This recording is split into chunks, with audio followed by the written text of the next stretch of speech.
உன்னதமான நட்சத்திரம், அமானுஷ்யமான விஷயங்கள், கடினமான உழைப்புக்கு சொந்தக்காரர்கள், நிறைய ரகசியங்களை பாதுகாக்கக்கூடியவங்க. தன்னிடம் ஒருத்தர் அடைக்கலம் புகுந்து ஏதாவது ஒன்று சொல்லிட்டாங்க அப்படின்னு சொன்னால் முடிந்த அளவு தன்னை விட்டு கடத்தாமல் பார்த்துக்கக்கூடிய குணம் கொண்டவர்கள். அடுத்தவர்களுடைய நட்புக்கும் சிநேகிதத்திற்கும் அன்புக்கும் ஆதரவிற்கும் எப்பயுமே தோள் கொடுக்கக்கூடியவர்கள் அனுச நட்சத்திரத்தில் பிறந்தவர்கள். எனக்கு என்னமோ பிறந்தோடனே சனி திசை இருந்த மாதிரி தெரியல, இப்போதான் சனி திசை நடக்கிற மாதிரி இருக்கு அப்படின்னு அந்த விருச்சகம் அனுசத்திலே பிறந்தவர்கள் ரொம்ப மன கலக்கங்கள் படுவதற்கு அந்த பிறக்கும் போதே சனியினுடைய ஆதிக்கம் அவர்களுக்கு இருந்ததுனால. இது எப்படி சொல்லுவாங்கன்னா, ஒரு மன்னருடைய நட்சத்திரம், ராஜாவினுடைய நட்சத்திரம், பூர்வ ஜென்ம புண்ணியத்தினுடைய நட்சத்திரம். பூர்வ ஜென்ம புண்ணியத்துல பெரிய ஆட்களாக, பெரிய மனிதர்களாக, பெரிய ராஜாக்களாக, பிரபுக்களாக விஷயத்திற்காகவும் அனுச நட்சத்திரக்காரர்கள் தன்னை நிலைநிறுத்துவதற்காக போராடிக்கிட்டே இருப்பாங்க. அந்த தனிமையில வாழ முடியும், அந்த தனிமையை ஏத்துக்க முடியும், அந்த தனிமையே சுகமாக மாற்ற முடியும். அந்த தனிமையே சுகமாக மாற்ற தெரிந்தவர்கள் அனுச நட்சத்திரத்திலே பிறந்தவர். அந்த ராஜயோகமான திசை ராஜயோக ஸ்தானத்தில் இருந்தால் நிச்சயமாக படிக்காத மேதைகளை அனுச நட்சத்திரத்திலே பிறந்தவர்களாக உருவாக்கும். மொத்தத்தில் கேது சுபகிரகங்கள் இருந்தால் நிதானம் தேவை. அனுச நட்சத்திரத்தில் பிறந்தவர்கள் ஒரு விஷயத்திற்காக சின்னதாக ₹1 கொடுத்தா கூட அந்த லக்ஷ்மி கடாட்சியம் இவர்களுக்கு அப்படியே அடுத்தவர்களுக்கும் வந்துக்கிட்டே இருக்கும். இவர்களும் அந்த மாதிரி அந்த சுக்கிர திசையில் அப்படியே வளர்ந்துக்கிட்டே இருப்பாங்க. பூவோடு சேர்ந்த நாரும் மணக்குன்ற மாதிரி இவர்களோடு சேர்ந்தவர்களும் வாழ்க்கையில் வெற்றி பெறுவாங்க. ராசி செவ்வாயினுடைய ராசி. எப்பயுமே விட்டு கொடுப்பவர் கெட்டு போவதில்லைன்ற சித்தாந்தம் இவர்கள்ட்ட இருக்கும். ஒரு அளவுக்கு தான் விட்டு கொடுப்பாங்க, கெட்டு போக வரை விட்டு கொடுக்கவே மாட்டாங்க. விஷயத்துக்கு ஒரே ஒரு விஷயம் மட்டும் சொல்லுவேன், உங்களை மட்டும் நம்புங்க, உங்களுக்காக வாழுங்க, உங்களுக்காக மட்டுமே நீங்கள் எல்லா எதிர்கால திட்டங்களையும் சரி பண்ணுங்க.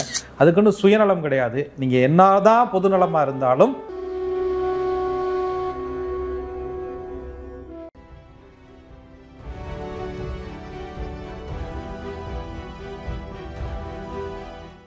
அன்பான நேயர்களுக்கு வணக்கம்.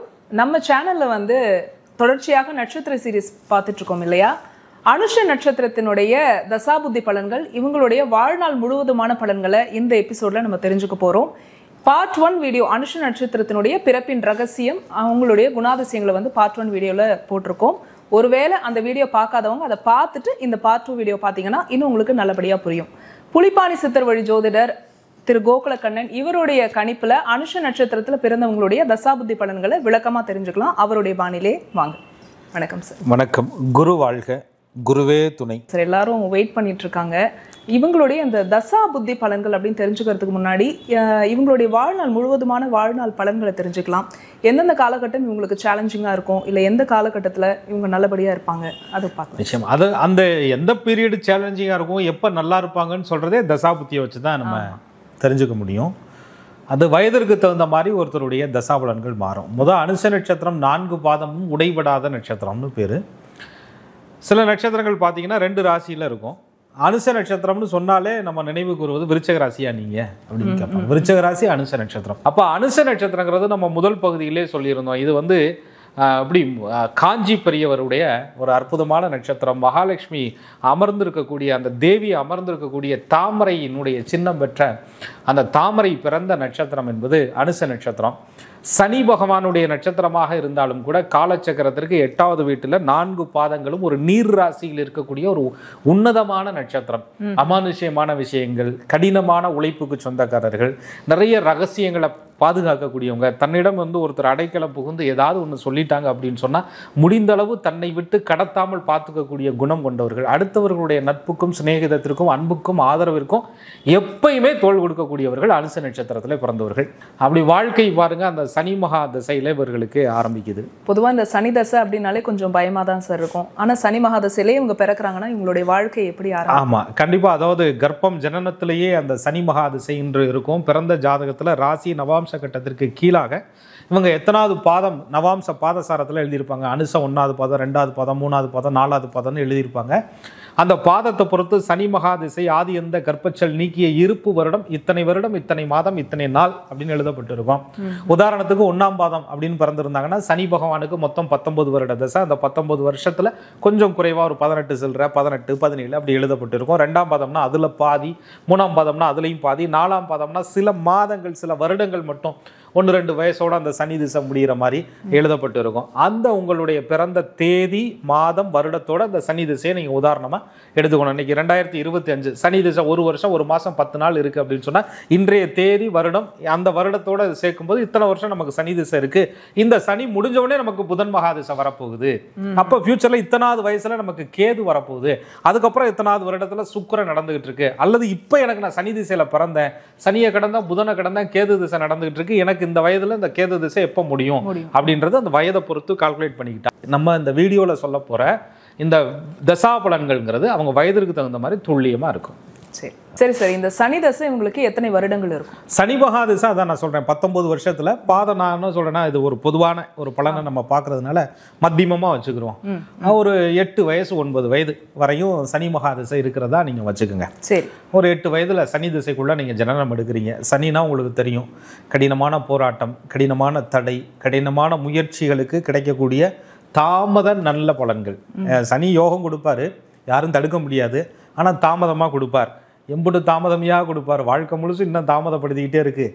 எனக்கு என்னமோ பிறந்தோடனே சனி திசை இருந்த மாதிரி தெரியல, இப்போ தான் சனி திசை நடக்கிற மாதிரி இருக்குது அப்படின்னு அந்த விருச்சகம் அனுசத்திலே பிறந்தவர்கள் ரொம்ப மன கலக்கங்கள் படுவதற்கு அந்த பிறக்கும் போதே சனியினுடைய ஆதிக்கம் அவர்களுக்கு இருந்ததுனால நிறைய அனுச நட்சத்திரத்தில் பிறந்தவர்களை நான் பார்த்துருக்கேன். அந்த சனி திசை நடக்கும்போது தாய் தந்தையரை விட்டு பிரிந்து படிக்கிறது, தாத்தா விட்டு பாட்டி வீட்டில் போய் வளர்றது, அல்லது தாய் தந்தையர் இருந்தாலும் கூட 2 உறவுகளில் ஒருத்தர் மட்டும் ஆதரவாக இருக்கிறது, இன்னொருத்தர் எப்பயுமே எகெயின்ஸ்டாக இருக்கிறது, அல்லது 2 பேரும் பாசமாக இருந்தாலும் இந்த 2 பேருடைய பாசமும் அன்பும் இவர்களுக்கு சரிவர கிடைக்காம போயிடுறது, சகோதர பந்தங்களுக்கு இடையே பிரச்சனைகள் உருவாவது, இடமாற்றங்கள் ஏற்படுவது, கல்வியில் தடைகள் ஏற்படுவது, கல்வி படிக்கணும்னு நினைச்சாலும் அந்த படிப்பு வந்து ஏதோ ஒரு இடத்துல ஞாபக சக்தி, ஏதோ ஒரு இடத்துல ப்ரெஷர், ஏதோ ஒரு இடத்துல அழுத்தம், ஏதோ ஒரு இடத்துல உறவுகளால் பிரச்சனை, பூர்வீக இடத்துல பிரச்சனை, அந்த இடத்துல வாழ முடியல, பங்காளி பிரச்சனை, பெரியப்பா பிரச்சனை, சித்தப்பா பிரச்சனை, எல்லாமே எங்களுக்கு ஒரு இடைஞ்சலுங்க. பொறாமை, போட்டி, சூழ்ச்சி, நயவஞ்சகம், துரோகம், இழப்பு, நம்பிக்கை, கண்திஷ்டி, பாதிப்பு அத்தனையும் சனி திசையில் அவர்கள் பிறக்கும் போதே அதை வந்து சனி ஒரு ட்ரைனிங் பீரியடாக கொடுக்குறார். ஏன்னு சொன்னால் இவங்க சாதிக்க வேண்டியது, கடக்க வேண்டியது நிறையா இருக்குது. இது வந்து எப்படி சொல்லுவாங்கன்னா, ஒரு மன்னருடைய நட்சத்திரம், ராஜாவினுடைய நட்சத்திரம், பூர்வ ஜென்ம புண்ணியத்தினுடைய நட்சத்திரம். பூர்வ ஜென்ம புண்ணியத்தில் பெரிய ஆட்களாக, பெரிய மனிதர்களாக, பெரிய ராஜாக்களாக, பிரபுக்களாக இவங்க வாழ்ந்தாங்க அப்படின்னு சொல்லுவாங்க அனுசத்தில் பிறந்தவர்கள். அந்த இடத்துல இப்போ இந்த கர்மாவில் வந்து என்ன பண்ணுன்னா, நான் யார், நான் எப்படிப்பட்டவர், நான் எதற்காக பிறந்தேன், என்னால் இது முடியும் அப்படின்னு தன்னை நிலைநிறுத்துவதற்காகவே இந்த அனுசம் போராடிக்கிட்டே இருக்கு. ஒவ்வொரு விஷயத்திற்காகவும் அனுச நட்சத்திரக்காரர்கள் தன்னை நிலைநிறுத்துவதற்காக போராடிக்கிட்டே இருப்பாங்க. அதுதான் இதனுடைய அந்த தசாபலனுடைய ரகசியம். அப்போ அந்த சனி திசையை வந்து இவர்கள் அந்த சின்ன வயசில் ஒரு ட்ரைனிங் பீரியடுன்னு எடுத்துக்க வேண்டியதான். ஏன்னா முதுமையில் உங்களுக்கு வரக்கூடிய சில தசாபுத்திகளில் உங்களுடைய கடின உழைப்பை காட்டுவதற்கும் ஒரு தனிமையாக வாழ்கிறதுக்கும், எப்படியா உன்னால் தனியாக வாழ முடியுது, எப்படியா யார் தெய்வமும் இல்லாமல் இருக்க முடியுது, எப்படியா வந்து ஒரு இந்த ப்ராக்டிக்கல் லைஃப் நாங்கள்லாம் வந்து இதெல்லாம் இருந்தால் தான் இருப்போம், யாராவது பேச்சு துணைக்காத ஆள் இருக்கணும், எப்படி இருக்க முடியுது அப்படின்னு ஒருத்தரை கேட்குறாங்கன்னா அந்த சனியோட பாதிப்பில் அவங்க அடிபட்டிருந்தா மட்டும்தான் அந்த தனிமையை அனுபவிக்க முடியும், அந்த தனிமையில் வாழ முடியும், அந்த தனிமையை ஏற்றுக்க முடியும், அந்த தனிமையே சுகமாக மாற்ற முடியும். அந்த தனிமையையே சுகமாக மாற்ற தெரிந்தவர்கள் அனுச நட்சத்திரத்திலே பிறந்தவர்கள். அதனால அவங்க அந்த சனி திசையை ஃபேஸ் பண்ணி அப்படியே புதன் திசைக்கு வருவாங்க. புதன் திசை வந்து அது ஒரு மாதிரி அழகாக எடுத்துகிட்டு போகணும்னு வச்சுக்கோங்களேன். சரி சரி. இவங்களுக்கு சனி திசை வந்து ட்ரைனிங் பீரியட் அப்படின்னு சொல்லிட்டீங்க. இப்போ அடுத்து வரவிருக்கிற புதன் திசை 17 ஆண்டுகள் இவங்களுடைய வாழ்க்கை எப்படி இருக்கும்? அது மாதிரி நீங்கள் சொன்ன மாதிரி புதன் திசை கொஞ்சம் நஞ்சம்லாம் இல்லை, 17 வருஷமும் முழுமையாக நடக்கும். இவங்க எந்த பாதத்தில் பிறந்திருந்தாலும் அந்த 17 வருஷம் முழுமையாக நடக்கும். சனியிலிருந்து அப்படியே கூட்டிக்கலாம். நம்ம சொல்கிறது ஒரு 8 9 சொன்னால் ஒரு 27 வயசு வரை உங்களுக்கு புதன் மகாதிசை நடக்கும். இதே சனி திசை எனக்கு ஒரு 3 வயசு வரையும் தான் இருக்குது அப்படின்னா 20 வயசுல புதன் திசை முடிஞ்சு போயிடும்.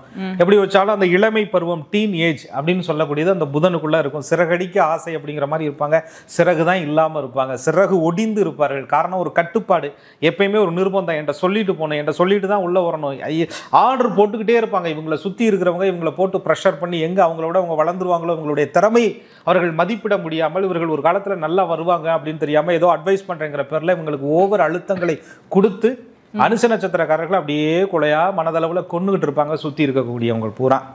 அப்ப புதன் நடக்கிறதுனால படிப்பா படிச்சா தான் மேல வர முடியும், படிப்பா படிச்சா தான் நீ பெரிய மனுஷனா வர முடியும் அப்படின்னு வீட்டில் இருக்கிறவங்க ப்ரெஷர் கொடுப்பாங்க.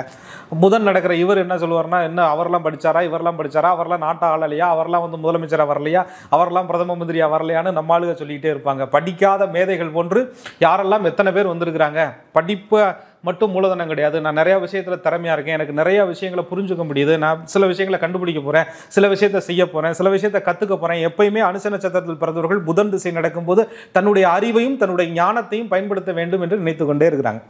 ஆனா வீட்டுல இருக்கிறவங்க என்ன பண்ணுவாங்க அப்படின்னு கேட்டீங்கன்னா, அடிப்படை கல்வியாவது முடிச்சு வச்சிரு, அதுதான் உன்னை காப்பாற்றும், அந்த படிப்பை கெடுத்துக்காத அப்படின்னு ஒரு ப்ரெஷர் பின்னாடி இருந்து வந்துகிட்டே இருக்கும். இதுல புதன் நல்ல நிலையில இருக்கிறவங்க நல்ல முறையில் படித்து ஒரு செட்டில் ஆயிடுறாங்க. அதே புதன் பாதகமாக இருந்தாலும் கூட பின்ன ஒரு திசை ராஜயோக திசைன்னு ஒன்று வரும். அந்த ராஜயோகமான திசை ராஜயோக ஸ்தானத்தில் இருந்தால் நிச்சயமாக படிக்காத மேதைகளை அனுச நட்சத்திரத்தில் பிறந்தவர்களாக உருவாக்கும். அவங்க பள்ளிக்கூடம் போகணுங்கிறது இல்லை, பள்ளி படிப்பை படிக்கணுங்கிறது இல்லை. ஆனாலும் கூட அந்த படித்தவர்கள் இருக்கக்கூடிய சபையில் அந்த அனுச நட்சத்திரக்காரர்கள் இருந்தாலே மதிப்பு அப்படிங்கிற மாதிரி இருக்கும். என்னையா உன்னுடைய மௌனமே, உங்களுடைய அந்த சொல்லுவாங்கல்ல முக லட்சணம், அந்த அமைதி, அந்த சாந்தம், அந்த அன்பு, அந்த ஸ்டேஜ் பெர்ஃபார்மன்ஸ்ன்னு சொல்லுவாங்கல்ல, அந்த நடை உடை பாவனை அத்துணையுமே அனுச நட்சத்திரத்தில் பிறந்தவர்கள் நான் சொல்லக்கூடிய அந்த ராஜயோக திசை வரும்போது பிறரை வசீகரிப்பார்கள். ஜனக்கூட்டம், வேலை செய்கிற இடத்துல மதிப்பு, வேலை செய்கிற இடத்துல இவர்கள் இல்லைன்னா ஒரு இன்ச்சு கூட நகராது அப்படின்ற மாதிரியான சூழ்நிலை.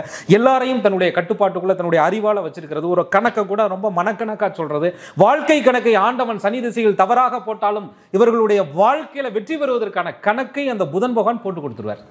அந்த மாதிரி வாய்ப்புகளை புதன் உருவாக்கி கொடுப்பார். அப்ப புதன் நல்ல நிலையில இருந்தால் இவர்கள் பின்னாடி வரக்கூடிய அந்த ராஜயோக திசையில இந்த அறிவு, படிப்பு, கலை எல்லாமே இவர்களுக்கு பயன்படும்.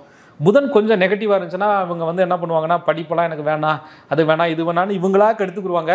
அல்லது இவங்களை படிக்க விடாமல் சில சூழ்நிலைகளை வீட்டில் இருக்கிறவங்க உருவாக்கிடுவாங்க. அல்லது இவர்கள் நல்லா படித்தாலும் உயர்கல்வி படிக்க போகும்போது ஒரு தடைகள் வந்துடும். எப்படி புதனை வச்சு தான் நம்ம ஃபிக்ஸ் பண்ணுறோம். அதுலேயும் புதனை பொறுத்தவரையும் அஸ்தங்கத தோஷம் அடைவார் அப்படின்னு சொல்லுவாங்க. சூரியனோட இணைந்து பயணிக்கக்கூடிய அந்த புதனுக்கு அஸ்தங்கத தோஷம் கிடையாது, வக்ரதோஷம் கிடையாது. அவர் நல்ல அமைப்புகள் இருந்தால் நல்ல பலனை கொடுத்துருவார். சில மூல நூல்கள் சொல்லுது. சில அனுபவ முறைகளை பார்க்கும்போது அது சரியாகவும் வருது.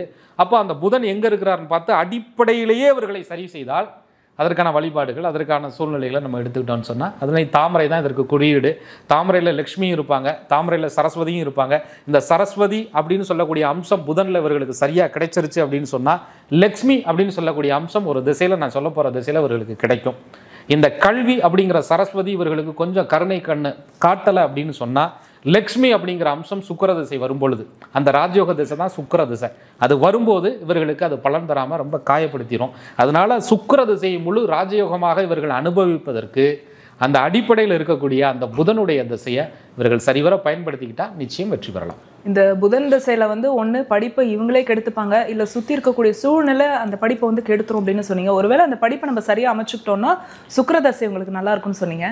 அதுக்கு முன்னாடி இந்த கேது தசை நடக்கும்ல சார், 7 ஆண்டுகள், இது இவங்களுக்கு எப்படி இருக்கு? ஆமா, அதாவது வாழ்க்கையில அந்த பாவ கிரகங்கள்னு சொல்றாங்களே, இயற்கை பாவர்கள்னு சொல்றாங்க இல்லையா, சனி பகவான், கேது பகவான், ராகு பகவான், இவங்கெல்லாம் முழுமையாக திசையை நடத்துகிற அந்த காலங்கள் ரொம்ப கடுமையான காலங்கள். அது நல்ல அமைப்புகளில் இருந்தால் ராகு பகவானை கூட யோககாரகன், போககாரகன் அப்படின்னு சொல்கிறாங்க. கேது ஞானகாரகன். ஐயா எங்கள்கிட்ட ஸ்டாக்கு போதுமான அளவு ஞானம் இருக்குது, நான் அதனால தான் மிகப்பெரிய மகா பெரியவர் அவதரித்த அந்த நட்சத்திரம்னு அனுசத்தை சொல்கிறோம். அப்போ அந்தளவுக்கு ஞானம் பிறப்பிலே வந்துருச்சு. சின்ன வயசுலேயே நம்மளை போட்டு வாங்கின அடி அவ்வளவு அடி, சனி திசை துவச்சி எடுத்துருச்சு. இதுக்கிடையில் ஒரு 7.5 சனியை வேற நாங்கள் சந்திச்சோம். அதெல்லாம் பட்டு எங்கிட்ட தேறி புதன் திசை முடிஞ்சிருச்சு, கல்யாணம் பண்ணலாம், ஆனால் புதன் திசை இப்போ தான் முடிய போது, அடுத்த ஸ்டேஜுக்கு அப்படியே போகலாம், அடுத்து வாழ்க்கைக்கான அடித்தளத்தை போடலாம் அப்படின்னு நினைக்கும் போது இதை பார்க்காமலே இருந்திருக்கிறான் போலக்கு. இப்போ தான் புதுசாக சொல்கிறீங்க கேது திசை நடக்குது, அதுக்குள்ளே ஒரு புத்தி நடக்குது, இந்த புத்தியில் நீங்கள் கவனமாக இருந்துட்டீங்கன்னா பின்னாடி நல்லா இருப்பீங்க, இது உங்களுக்கு ஆயிலுக்கே கண்டமாக இருக்கலாம் அப்படின்லாம் சொல்கிறீங்க. ஆனால் சொல்கிறத பார்த்தா உண்மையாக தான் தெரியுது. ஸ்கின் அலர்ஜி வரும்னு சொல்கிறீங்க கேது திசையில், இப்போ தான் ட்ரீட்மெண்ட் பார்த்துக்கிட்டு இருக்கோம். ஹேர் பால் ஆகும்னு சொல்கிறீங்க, இப்போ தான் முடி உதிர்ந்துக்கிட்டு இருக்குது. சொந்த பந்தத்தில் யாராவது நெருங்கிய உறவுகளை இழப்பீங்கன்னு சொல்கிறீங்க, இப்போ தான் அப்பாவை பாதிச்சிச்சு அல்லது அம்மாவை பாதிச்சிச்சு, அல்லது உடம்புல இப்போ தான் விபத்துகளை சந்திச்சு வந்தோம். கல்வியில் ஏற்பட்ட தடையை சமாளித்து ஏதோ ஒரு வேலைக்கு போகலான்னு சொல்லி, ஒரு தொழில் பண்ணலான்னு சொல்லி சில முதலீடுகளை போட்டோம், அடுத்த நிலை நகர முடியாமல் கஷ்டப்பட்டுக்கிட்டு இருக்கோம். என்னமோ தெரியல, நல்லா பேசிக்கிட்டு இருந்த பொண்ணு நல்லா பழகிக்கிட்டு இருந்துச்சு, இதுக்கு நான் தான் நினச்சிக்கிட்டு இருந்தால் சம்பாதிக்கிற பணத்திலையும் சம்பாதிக்கிற நேரத்தையும், ரெண்டும் உண்டு தானே, பணமும் நேரமும் ரெண்டையும் ஒருத்தருக்காக நாங்கள் கொடுத்துக்கிட்டே இருந்தோம். திடீர்னு பார்த்தா அவங்க லைஃப்பில் செட்டில் ஆகிட்டு பத்திரிக்கை நீட்டுறான், அல்லது அந்த பொண்ணு பத்திரிகையை நீட்டுது, அது கல்யாணத்துக்கு போயிட்டு வர மாதிரி சூழ்நிலையை உருவாக்கிருச்சு. இப்படிப்பட்ட நம்பிக்கை துரோகத்தை மார்பிலே சுமக்க வேண்டிய, மனசில் வச்சுக்க வேண்டிய சூழ்நிலை வருது. படுத்தா தூக்கம் வரல, சாப்பிட முடியல அப்படின்னு ஒரே புலம்பல். இது யங்ஸ்டர். அப்போ ஏன்னா இது சின்ன வயசில் வரக்கூடிய கேது. அப்போ இதில் ஒரு ஞானம் கிடைக்குது. இவங்களுக்கு எப்படி ஞானம் கிடைக்குது அப்படின்னு கேட்டிங்கன்னா, என்னடா அது பிறக்கும்போது யாரோ அப்பா அம்மா ஆறுதல் தர வேண்டியவங்களாம் ஆறுதல் தரல. சரி, புதனில் வந்து படிப்பு, வாத்தியார், சூழ்நிலை, அந்த இடம்லாம் நமக்கு எகெயின்ஸ்டாக இருந்துச்சு. சரி, வாழ்க்கையில் என்னத்தையாவது உன்னை பிடிச்சி மேலே வரலான்னு நினைக்கல. இது என்னது இது? இப்போ பாதி போகுது, பாதிக்கு மேலே கீழே கொண்டுட்டு வருது. கொடுக்குற மாதிரி கொடுக்குது, எடுத்துகிட்டு போயிடுது. பக்கத்தில் வருது, கைக்கு கிடைச்சது வாய்க்கு கிடைக்கல. எல்லாமே நமக்கு ஆப்போசிட்டாக போகுது. சரி, ஊரே வேணாம், ஊரை விட்டு வெளிநாடு போயிடுவான் அப்படின்னு ஒரு இந்த இடத்த விட்டு நான் மாறணும் அப்படின்ற ஒரு மனநிலை வந்து கேதுல இவர்களுக்கு வருது. சரி, வெளிநாடு போனோம்னா சர்டிஃபிகேட் வேணுமே. சரி, இல்லை, போய் என்னத்தையாவது ஒரு வேலையை பார்த்து அதை அனுபவமாக்கி அங்கே போய் இருந்துருவோம், முதல் இவங்களை விட்டு தொலைவோம் அப்படின்ற ஒரு மனநிலை. இது ஆண்களுக்கு சாத்தியம்.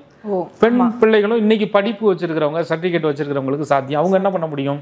சரி, அதாவது கல்யாணம் பண்ணி இருக்கிற வீடை விட்டு வெளியில் போயிடுவான். இவங்க தொல்லை தாங்க முடியல. காலையிலேருந்து சாயந்தரம் வரையும் வாசலில் ஆரம்பித்து இவங்க படுத்து தூங்குற வரையும் அம்புட்டு வேலையை நம்ம பார்க்க வேண்டியிருக்கு. வீட்டுக்கு சம்பளம் வாங்காத சர்வெண்ட்டாக வச்சுருக்காங்க நம்மளை. நம்ம படிப்பையும் கெடுத்து விட்டாங்க, வாழ்க்கையும் கெடுத்து விட்டாங்க, கல்யாணமும் பண்ணி வைக்க மாட்டேங்கிறாங்க. எல்லா கல்யாணத்துக்கு நான் போய் மொய் எழுத வேண்டியிருக்கு, மேக்கப் போட்டு விட வேண்டியிருக்குது. நம்ம வாழ்க்கையை பார்க்குறதுக்கு ஒரு நாதி இல்லையா அப்படின்னு பெண்கள். அப்போ ரெண்டு தரப்புலையும் ஒரு விதமான அழுத்தம். இந்த பதட்டத்தில் நம்ம ஆளுங்க ஒரு முடிவு எடுக்கிறாங்க. ஒரு அன்பான தோல் கிடைக்காதா, ஆதரவான ஆதரவு கிடைக்காதா, என்னைய பார்த்துக்கிறதுக்கு ஆள் கிடைக்காதா, இவங்க நல்லபடியாக பேசுகிறாங்க, நல்லபடியாக நம்மள்கிட்ட பழகுறாங்க அப்படின்னு பெண்கள் சில நேரங்களில் ஒரு ஏமாற்றத்தை சந்திக்கிறது. ஏன்னா கேது வந்து எப்பயுமே எப்படின்னு கேட்டிங்கன்னா, முகத்துக்கு நேரம் அடிக்க மாட்டார், முகமுடியை போட்டுக்கிட்டு அடிப்பார்.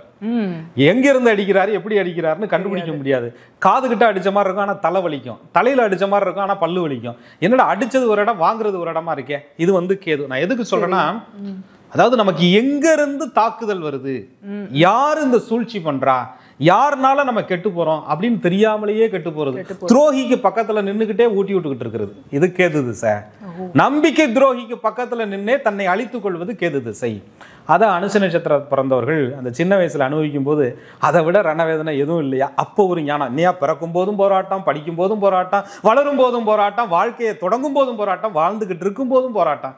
போராட்டம் போராட்டம் போராட்டம், அனுசமே போராட்டம் அப்படின்னு நிறைய புலம்புறது அதனால தான். அப்போ இந்த கேதுவை தாண்டிட்டு இனிமேலாவது ஃபியூச்சரில் இருப்போமா, இருக்குமா, நடக்குமா அப்படின்னு ஒரு சந்தேகம் இவர்களுக்கு வரும்.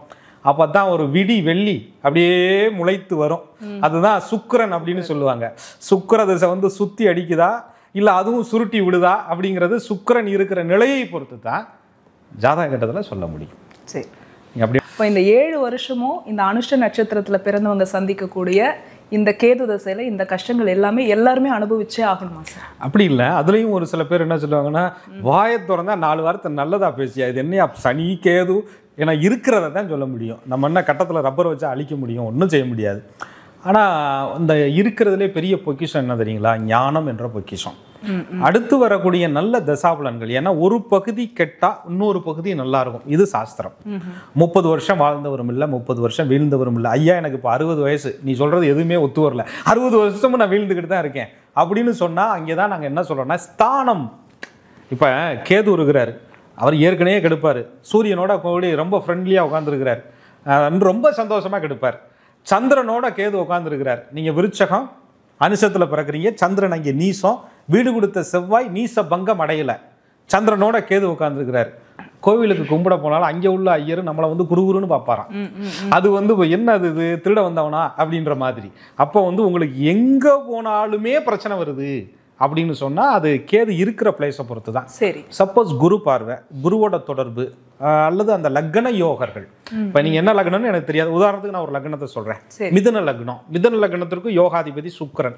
சுக்கிரன் தொடர்பு கேது வகிக்கிறார். அங்கே ஜோதிடத்துக்குள்ள என்ன சொல்கிறாங்க, ஐயா சுக்கிரன் களத்திர கிரகம், கேதுவனால பாதிக்கப்பட்டு உனக்கு களத்திர தோசை, 45 வயசு வரையும் கல்யாணம் முடியாது, அது முடிஞ்சா என்ன முடியலன்னா என்ன அப்படின்ற மாதிரி. அங்கேயும் ஒரு சிக்கல் இருக்குது. எத்தனை டிகிரிக்குள்ளே சேர்ந்துருக்கு, சுக்கிரனை விட்டு கேது எங்கே தள்ளி நிற்குது, ஒரு நட்சத்திரத்துக்குள்ளே இருக்குதா, ஒரு பாதத்துக்குள்ளே இருக்குதா, சூரியனால் வக்ரம் அடையப்பட்டிருக்கா, இதெல்லாம் பார்க்க வேண்டியது இருக்குது. அப்படி தான் அந்த திசை நல்லது பண்ணுமா பண்ண முடியாதான்னு சொல்ல முடியும். மொத்தத்தில் கேது கவனம் தேவை. மொத்தத்தில் கேது சுபகிரகங்கள் இருந்தால் நிதானம் தேவை, சுபகிரகங்கள் இருந்தாலும் கவனம் தேவை. இதுதான் கேது திசையினுடைய பலன். அன்பான நேயர்களுக்கு வணக்கம். நம்ம சேனலில் வந்து தொடர்ச்சியாக நட்சத்திர சீரிஸ் பார்த்துட்டு இருக்கோம் இல்லையா. அனுஷ நட்சத்திரத்தினுடைய தசாபுத்தி பலன்கள், இவங்களுடைய வாழ்நாள் முழுவதுமான பலன்களை இந்த எபிசோட்ல நம்ம தெரிஞ்சுக்க போறோம். பார்ட் 1 வீடியோ அனுஷ நட்சத்திரத்தினுடைய பிறப்பின் ரகசியம், அவங்களுடைய குணாதிசயங்களை வந்து பார்ட் 1 வீடியோவில் போட்டிருக்கோம். ஒருவேளை அந்த வீடியோ பார்க்காதவங்க அதை பார்த்துட்டு இந்த பார்ட் 2 வீடியோ பார்த்தீங்கன்னா இன்னும் உங்களுக்கு நல்லபடியாக புரியும். புலிப்பாணி சித்தர் வழி ஜோதிடர் திரு கோகுலக்கண்ணன் இவருடைய கணிப்புல அனுஷ நட்சத்திரத்துல பிறந்தவங்களுடைய தசாபுத்தி பலன்களை விளக்கமா தெரிஞ்சுக்கலாம். அவருடைய பாணியிலே வாங்க. வணக்கம் சார். வணக்கம். குரு வாழ்க, குருவே துணை. புரிஞ்சது சார். இப்போ விடிவெள்ளியா வரக்கூடிய இவங்களுக்கு இந்த சுக்கிரதசை எப்படி இருக்கும்? 20 ஆண்டுகள் சுக்கிர மகாதசை. அதாவது சுக்கிரதசையை பொறுத்தவரையும் நாங்கள் எப்படி சொல்லணும்னா, ரொம்ப சின்ன வயதில் வரக்கூடாது. அது ஒரு மாதிரி அந்த விளையாட்டுத்தனத்தை தான் கொடுக்கும். ரொம்ப காலதாமதமாகவும் வரக்கூடாது. 70 வயசுக்கு மேலே சுக்கிரதசை வந்தால் என்ன, அது ஒரு பெரிய அனுபவிக்க விடாது அப்படின்னு சொல்கிறோம். ஆனால் அந்த மத்தியம வயதில் அனுச நட்சத்திரத்தில் பிறந்தவர்களுக்கு சுக்கிரதசை அந்த சுக்கிரனும் நல்ல ஸ்தானம் எடுத்து நல்ல அமைப்புகளில் இருந்து தசை நடத்துச்சுன்னு சொன்னால், அந்த அஷ்டலக்ஷ்மி பிறந்த அந்த லக்ஷ்மி தாயார் பிறந்த அந்த தாமரை பிறந்த அந்த நட்சத்திரமான இந்த அனுச நட்சத்திரம் இவங்க இருக்கிற இடமே ஒரு லக்ஷ்மி கடாட்சியமாக மாறிடும். அந்த அனுச நட்சத்திரத்தில் பிறந்தவர்கள் ஒரு காரியத்தை தொட்டு கொடுத்தா, அனுச நட்சத்திரத்தில் பிறந்தவர்கள் ஒரு விஷயத்திற்காக சின்னதாக ₹1 கொடுத்தா கூட அந்த லக்ஷ்மி கடாட்சியம் இவர்களுக்கு அப்படியே அடுத்தவர்களுக்கும் வந்துக்கிட்டே இருக்கும். இவர்களும் அந்த மாதிரி அந்த சுக்கிர திசையில் அப்படியே வளர்ந்துக்கிட்டே இருப்பாங்க. பூவோடு சேர்ந்த நாரும் மணக்குன்ற மாதிரி இவர்களோடு சேர்ந்தவர்களும் வாழ்க்கையில் வெற்றி பெறுவாங்க. அதில் அனுச நட்சத்திரத்தில் பிறந்து ஒரு பெண் சுக்கிர திசை நடக்கும்போது ஒரு திருமண அமைப்புக்கு போனால், ஒரு வாழ்க்கை பந்தத்துக்கு போனால், இன்னையா பிறக்கிற வீட்டில் இருக்கிற வரையும் ஒரு மாதிரி எங்களுக்கு கஷ்டமாக இருந்துச்சு, அங்கே போனோடனே சூப்பராக வந்துட்டாங்களே. ஏன்னா இங்கே கேது, அங்கே போகும்போது சுக்கிரன், அல்லது பாதி இங்கே கேது அங்கே பாதி கேதுல போய் ஒரு 3 வருஷம் கணவன் மனைவிக்குள்ள கருத்து வேறுபாடுகள்லாம் ஏற்பட்டு அப்புறம் பார்த்தீங்கன்னா திடீர்னு ஒரு குழந்தை பிறந்ததுக்கப்புறம் நாங்கள் நல்லா இருக்குங்க. ஒரு சின்ன தொழில் ஆரம்பித்தா நீங்கள் பெரிய லெவலில் வந்துட்டோம். பொதுவாக இவங்களுக்கு அழகு தொழில்கள், ஐஸ்வர்யம், பார்ட் டைம் பிஸ்னஸ்ன்னு சொல்லுவாங்க. செகண்ட் பிஸ்னஸ், ஒரு தொழில் இருக்கையிலே இன்னொரு தொழில் செய்கிறது, இதெல்லாம் பார்த்தீங்கன்னா அந்த பெண்களுக்கு ரொம்ப அழகாக அமைஞ்சிரும். இந்த சுக்கிரதிசை நடக்கும்போது ஆண்களுமே பார்த்தீங்கன்னு சொன்னால் சுக்கிரதிசை நடக்கும்போது ஏதோ ஒரு தன்னுடைய தனித்திறமையை மூலதனமாக பயன்படுத்தி நல்ல சம்பார்த்தனை, நல்ல மகிழ்ச்சி, வீடு வாசல், சொத்து, சுகம், பாக்கியம் அப்படிலாம் சுக்கிரனில் வந்துடுவாங்க. அதுலேயுமே நான் கவனமாக எப்பயுமே என்ன சொல்லுவேன்னா, சுக்கிரனை 2 பருவமாக நீங்கள் பிரிச்சுக்கணும். 20 வருட தசை நடக்குது அப்படின்னா முன் 10 வருஷம் பின் 10 வருஷம். உங்கள் லக்னத்திற்கு எப்பயுமே 2 வீட்டுக்கு ஆதிக்கம் பெற்றவராக வருவார். சுக்கிரன் ரிஷபத்திற்கும் சுக்கிரன் தான் ஆதிக்க கிரகம், துலாத்துக்கும் சுக்கிரன் தான் ஆதிக்க கிரகம். உதாரணத்துக்கு இப்போ நான் தனுசு லக்னம்னு வச்சுக்கிடுவோம். தனுசு லக்னத்துக்கும் சுக்கிரன் 6ஆம் அதிபதியாக வருவார். ஐயா ருண ரோக சத்துரு ஸ்தானாதிபதி, கடன் எதிரி நோய் வழக்க கொடுக்க போகிறார் அப்படின்னு சொல்லும்போதே லக்னம் உபய லக்னத்திற்கு 11 லாபாதிபதியா சுக்கிரன் வர்றார். அப்ப லாபஸ்தானத்தினுடைய பலனை தருவாரா அல்லது 6ஆம் இடங்கிற ரோகத்தினுடைய பலனை தருவாரா அப்படின்றத பார்க்கணும். இல்ல எனக்கு சுக்கிரன் 4ஆம் இடத்துல உச்சமா இருக்கு, மீனத்துல உச்சமா இருக்கு, அப்ப 6க்கு அதிபதி உச்சம் பெற்றிருக்கிறார். 6க்கு அதிபதி நீச அஸ்தமனம் தானே வரணும். 6ஆம் அதிபதி எப்படி உச்சம் பெறார்? 6ஆம் இட ஸ்தானத்திற்கு லாபத்துல உச்சம் பெறார். அதே போல இவருடைய தனுசு லக்னத்திற்கு 11 ஸ்தானத்திற்கு 6ஆம் இடத்துல உச்சம் பெறார். இப்படின்னு சில கணக்கு இருக்கு. இந்த கணக்கு முறையில தான் அந்த சுக்கிரனை நீங்க என்ன செய்ய முடியும். அந்த முன்பத்துல நம்ம முதலீடு போடலாமா, தொழில் செய்யலாமா, தொழிலை விருத்தி பண்ணலாமா, இடமாற்றங்கள் செய்யலாமா, வெளிநாட்டிலே இருக்கலாமா அல்லது வெளிநாடை விட்டு ஊருக்கு ஓடி போயிடுவோமா, அல்லது ஊர்ல இருக்கலாமா இல்லை வெளிநாடு போயிடலாமா, இந்த ஊர் சரிப்பட்டு வருமா சரிப்பட்டு வராதா அப்படின்னு வடிவேல் சார் படத்துல கேட்ட மாதிரி இங்கேயே இருக்கலாமா, ஒரு நல்ல சீட்டா எடுத்து போடு அப்படின்ற மாதிரி சுக்கிரன் நல்ல பொசிஷன்ல இருந்தா நல்ல சீட்டு. சரி, சுக்கிரன் நல்ல இடத்துல இல்லைன்னா எல்லாமே கள்ளச்சீட்டு, எல்லாமே டம்மி சீட்டு. ஆனாலும் விட்டுற மாட்டார். அசுரகுரு எவ்விடத்தில் இருந்தாலும் சுங்கன் பலன் அளிப்பார் என்று சொல்கிறார் புலிப்பாணி ஐயா. சுக்கிர பகவான் எங்க வேணாலும் இருக்கட்டும், ஒரு ராசி லக்னத்திற்கு யோகமா அமர்ந்துட்டா கைவிட்டுற மாட்டார் அப்படின்னு சொல்றாங்க. அப்ப சுக்கிரனை பொறுத்து தான் உங்களுடைய அந்த வாழ்க்கையில நீங்க மத்தியமத்தில் வளர்ச்சி அடையக்கூடிய ஒரு பீரியடு. ஒரு 27 வச்சுக்கோங்க, சுக்கிரனை ஒரு 20 வருஷம் வச்சுக்கோங்க. 47 வயசு எனக்கு சுக்கிரதிசை நடந்துகிட்டு இருக்கு அல்லது சுக்கிரதிசையில பாதி கடந்திருக்கும் அப்படின்னு சொல்லும்போது அந்த ஸ்தான பலனை பார்த்துக்கிட்டு அதற்குரிய வழிபாடுகளை நம்ம செய்துக்கலாம். அதையுமே நம்ம அடுத்தடுத்த பதிவுகளில் சொல்லுவோம். இது ஒவ்வொருத்தருடைய சுய ஜாதகத்தை பொறுத்து மாறும். அதை பொறுத்து தான் அந்த பலன்களை எடுக்க முடியும்.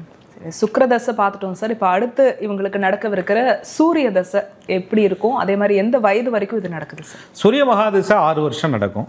அளவுல சின்னது, அதாவது மூர்த்தி சிறுசா இருந்தால் கீர்த்தி ரொம்ப பெருசுன்னு சொல்லுவாங்க. சூரிய மகாதிசைனாலே உங்களுக்கு அதிகாரம், ஆளுமை, ஒரு பவர்ஃபுல்லான பொசிஷன் எடுக்கிறது. எல்லாருக்குமே 47ல் ஒரு ஆசை வரும். 40 அந்த சம்திங் மேலே ஆசை, இவ்வளோ நாள் வேலை பார்த்துட்டோம், நம்மளா என்னைக்கு ஓனராக மாறுறது அப்படின்னு ஒரு எண்ணம் வரும். அதுக்கப்புறம் சொந்தமாக தொழில் செய்யணும், நம்ம 4 பேருக்கு வேலை கொடுக்கணும் அப்படின்ற ஒரு எண்ணம் வரும். எவ்வளோ நாள் தான் குடும்பத்தை விட்டு தனிமையாக இருக்கிறது, அடிமையாக இருக்கிறது, நம்ம ஊரை பக்கம் போய் ஏதாவது ஒன்று பண்ணலாம், சின்ன தொழிலாக இருந்தால் வீட்டோடு இணைந்திருப்போம் அப்படின்ற ஆர்வமெல்லாம் அந்த சூரியன் வரும். அல்லது திடீர்னு இந்த வயசில் அரசு வேலையில் இருக்கிறவர்களுக்கு ஒரு நல்ல ப்ரொமோஷன் வேணும் அப்படின்னு எதிர்பார்ப்போம். மொத்தத்துக்கு சூரியனுடைய ஆதிக்கம் அவர்களுக்கு வரதுனால ஒரு ஊரில், ஒரு நாட்டில் நம்ம பிறந்த இடத்துல ஒரு பாரம்பரியத்தில் சொந்த பந்தத்துக்கு இடையில ஒரு தலைவனா ஒரு நல்ல ஒரு மதிப்பான ஒரு ஆளா நம்ம இருக்கணும் அப்படின்ற ஒரு எண்ணங்களை சூரியன் தூண்டுவார். அதே நேரத்தில் சூரியன் வந்து அரசுக்கான கிரகம்னு சொல்லப்படுது. சில நேரங்களில் சுக்கிரனில் நீங்கள் செய்த சில தவறுகள், சில பண பரிவர்த்தனை விஷயங்களில் செய்த பிரச்சனைகள், இதெல்லாம் வந்து உங்களுக்கு சட்ட வரம்பிற்கு உட்படுத்தி சூரியனில் தண்டனைகளாகவும் கிடைக்கலாம். ஏன்னா இது சனி கிரகத்தினுடைய நட்சத்திரம் அனுஷம். சூரியன் என்பது பகை கிரகம். சூரியன் வந்து உங்களுக்கு இப்போ உதாரணத்துக்கு ஐப்பசி மாசத்துல நீச்சம் அடைவார். அதை ராகு தொடர்பு கொண்டு இருக்கிறார். அப்போ விருச்சக ராசிக்கு 12ஆம் இடம்ங்கிறது துலாமா வரும். இது லக்னமும் விருச்சகமாக இருந்தால் 12ஆம் இடத்துல சூரியன் வந்து நீச்சம் என்ற நிலையை பெற்று ராகுவோடு இருப்பார். அப்போ விருச்சக லக்னத்திற்கு 10ஆம் அதிபதி சூரியன் 12ஆம் இடத்துல வந்து பாதகத்தில் விரயஸ்தானத்தில் உட்கார்றார். அப்போ ஒரு தொழில் ஜீவன ஸ்தானாதிபதி 12ஆம் இடத்துக்கு வந்துடுறார். வீடு கொடுத்த சுக்கிரனும் கெட்டு போயிடுறார். அப்படின்னு சொன்னால் அந்த நேரங்களில் அரசாங்க பிரச்சனை, சட்ட சிக்கல்கள், மன அழுத்தங்கள் இப்படிலாம் நிறைய வர ஆரம்பிச்சிடும்.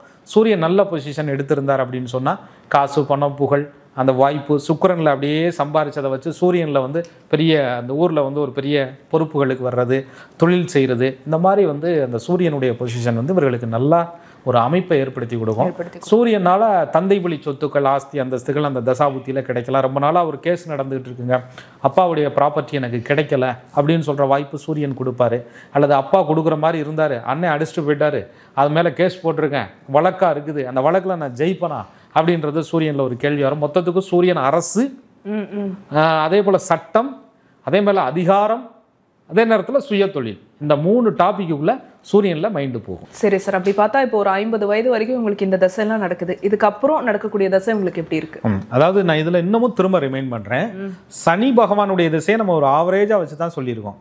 இதே சனி திசை நான் 1ஆம் பாதத்தில் பிறந்தேன், எனக்கு 15 வயது வரை சனி திசை இருந்துச்சுன்னா நீங்கள் அதோட 17 கூட்டினீங்கன்னா 32 வரும், அதோட 7 கூட்டினீங்கன்னா 39 வரும், அதோட 20 கூட்டினீங்கன்னா 59 வந்துடும். 60ல் தான் அப்புறம் வந்து உங்களுக்கு சூரியன் சந்திரன் ஆரம்பிக்கும். அது அப்போ அந்த வயசை பொறுத்தவரையும் நீங்க பாதத்தை பார்த்துக்கணும். நான் எத்தனாவது பாதத்தில் பிறந்திருக்கேன்னு பார்த்துக்கணும். சந்திரனாலே என்ன சொல்றோம், ஒரு மனசு, ஒரு அன்பு, ஒரு காதல், ஒரு அதாவது வந்து இளமையில கிடைக்காத ஒரு ஏக்கம்.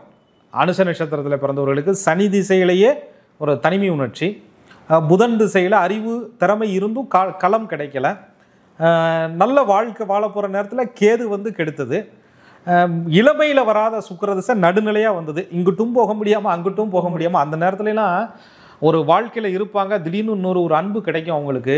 அது வெளி உலகத்திற்கு பார்ப்பதற்கு அது பார்த்தீங்கன்னா தவறான ஒரு நட்பு, தவறான உறவு மாதிரி சமுதாயத்தில் சொல்லுவாங்க.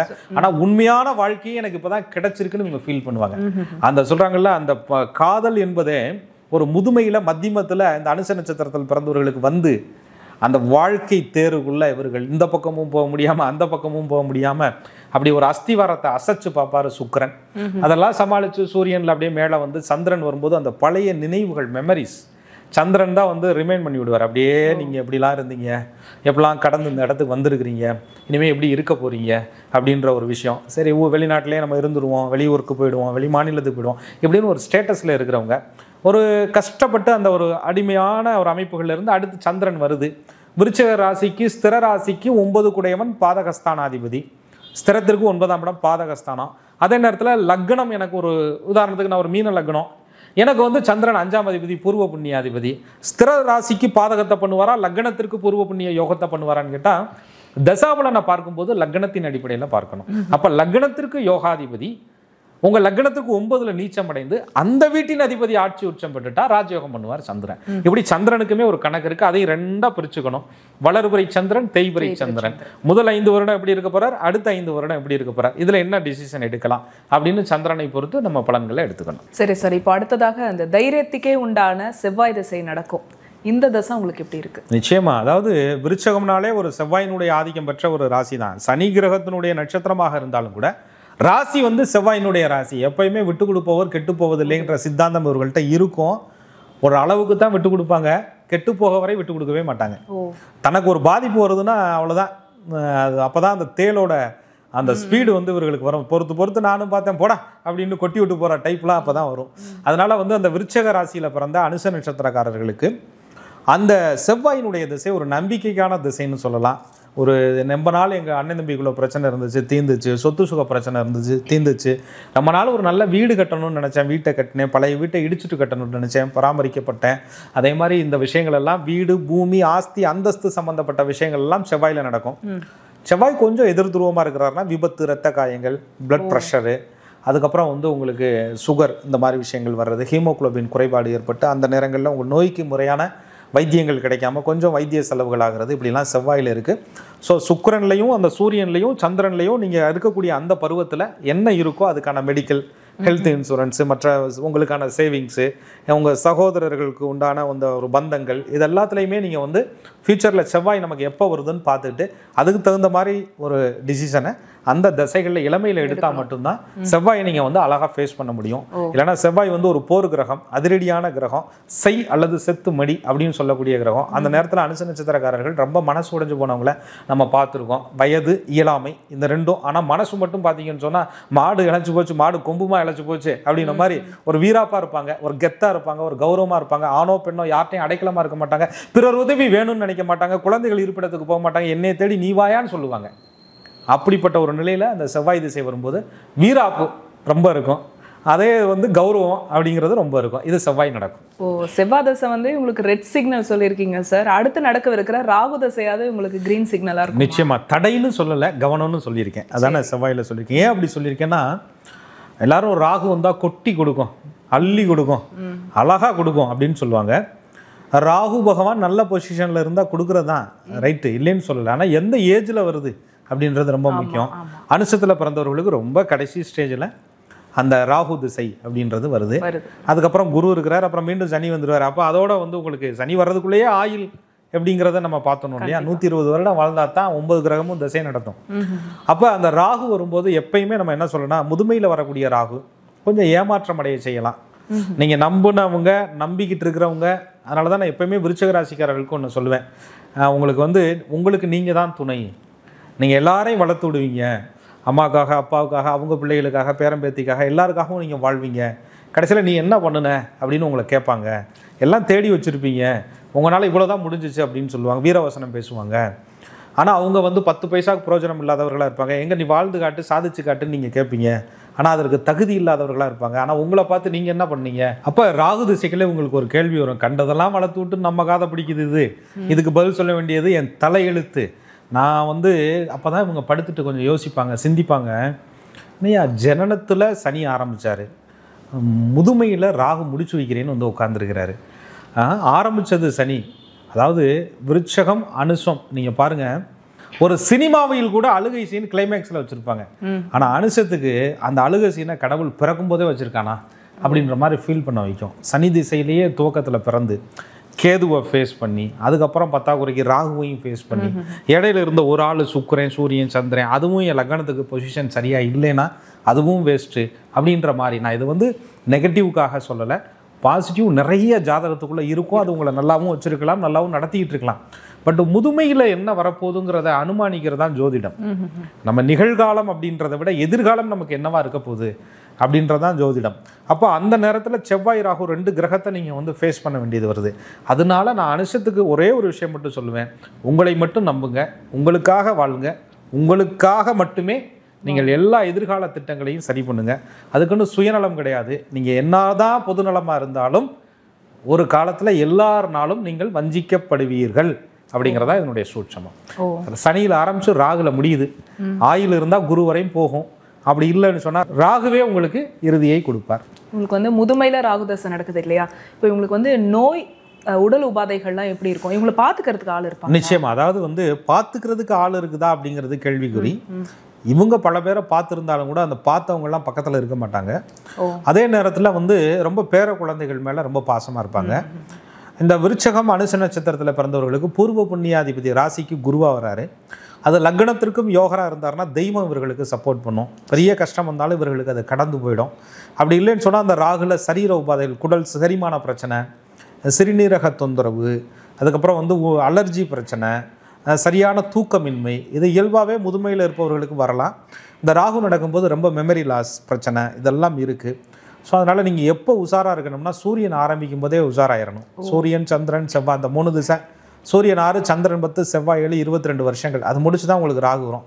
அதுக்குள்ளே நீங்கள் வந்து யோகா, மெடிடேஷன், நல்ல ஆன்மீக குருமார்கள், உங்களுக்கு தேவையான விஷயங்களை நீங்கள் சரி பண்ணிக்கிறது, இது ஃபியூச்சருக்கு தேவையான ஃபண்ட்ஸு, உங்களுக்கான சேஃப்டி இடம், இது எல்லாத்தையுமே நீங்கள் பிளான் பண்ணிக்கிறது ராகுவுக்கு ரொம்ப அருமையாக இருக்கும் உங்களுக்கு. இருந்தாலும் அந்த புண்ணியங்கள், அவங்க செய்த பூர்வ ஜென்ம தர்மம், இது வந்து ராகுல அவங்களுக்கு சப்போர்ட் சிஸ்டமாக அமையலாம்.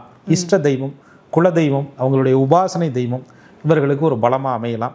அதை கூட ஜோதிடத்தில் உங்கள் லக்னத்திற்கு 5ஆம் பாவகாதிபதி எந்த கிரகம்னு பார்த்து, ஏன்னா நம்ம இந்து சாஸ்திரத்தில் ஒவ்வொன்றுக்கும் உபாசனை தெய்வங்கள், பரிவார தெய்வங்கள், நம்ம கூட இருந்தே வழிநடத்தக்கூடிய மகான்கள், சித்தர்களுடைய அனுகூலம் இருந்தால், குருவோட ஆசி இருந்தால் எவ்வளோ பெரிய பிரச்சனைகளையும் நம்ம சரி பண்ணலாம் அப்படின்னு சொல்லப்பட்டிருக்கு. அப்போ உங்களுக்கு 5ஆம் அதிபதி யாருன்னு பார்த்து அதற்குரிய தெய்வத்தை, முருகனா, கிருஷ்ணரா, அதுக்கப்புறம் ஸ்ரீராமரா, அனுமனா அப்படின்னு பார்த்து அதற்குரிய பீட்ச மந்திரங்களை, ஜப மந்திரங்களை நீங்கள் ஜபித்து அந்த இறை வழிபாட்டை மேற்கொள்வதன் மூலயமா அந்த முதுமையில் இருக்கக்கூடிய அனுச நட்சத்திரக்காரர்கள் வாழ்வாங்கு தெய்வத்தினுடைய அருளால் அந்த தனிமையிலும் இனிமை கண்டு வாழ்வதற்கு வாய்ப்பு நிறையா இருக்குது. அதை பயன்படுத்திக்கலாம். அதன் மூலயமா அவர்களுக்கு அப்படியே குரு திசை எடுத்துகிட்டு போகும். அது ஆயிலை பொறுத்து அடுத்த திசை நடக்கும். இவங்களுக்கு எல்லா தசை பற்றியும் பேசணும் சார். ஆனால் முதுமையில் வரக்கூடிய ராகு தசை ரொம்ப நிதானமாக, பொறுமையாக, தெய்வம் வரைக்கும் பேசியிருக்கீங்க. நிச்சயமாக அந்த தெய்வம் அவங்களுக்கு வழி நடத்தட்டும் சார். நிச்சயமாக. குரு வாழ்க, குருவே துணை. இந்த எபிசோட்ல அனுஷ நட்சத்திரத்துல பிறந்தவங்களுடைய வாழ்நாள் தசாபுத்தி பலன்களை பார்த்தோம் இல்லையா? இப்போ இந்த வீடியோ பார்த்துட்டு இருக்கிற உங்களுடைய தசை இப்போ என்ன நடக்குது, உங்களுடைய வாழ்க்கையோட தொடர்பு படுத்தி என்னென்ன விஷயங்கள்லாம் உங்க கூட கனெக்ட் ஆகுது அப்படிங்கிற விஷயத்த கீழே நீங்க கமெண்ட் பண்ணுங்க. நிச்சயமா நாங்க அதை படிச்சு தெரிஞ்சுக்கிறோம். அதே மாதிரி இதற்கான வழிபாட்டு முறைகள், பரிகாரங்கள் இதையும் நாங்கள் அடுத்தடுத்த வீடியோஸ்ல போடவிருக்கிறோம். தொடர்ச்சியா நம்ம வீடியோஸ் நீங்க பார்த்துட்டே இருங்க. ஒருவேளை உங்களுடைய டைம் லைன் இந்த வீடியோ வரல அப்படின்னா, இது வரைக்கும் நீங்க ஆஸ்ட்ராலஜர் கோகுலகண்ணன் யூடியூப் சேனலை சப்ஸ்கிரைப் பண்ணல, உடனடியாக சப்ஸ்கிரைப் பண்ணிக்கோங்க. இந்த வீடியோவை வாட்ச் பண்ணதுக்கு தேங்க்யூ.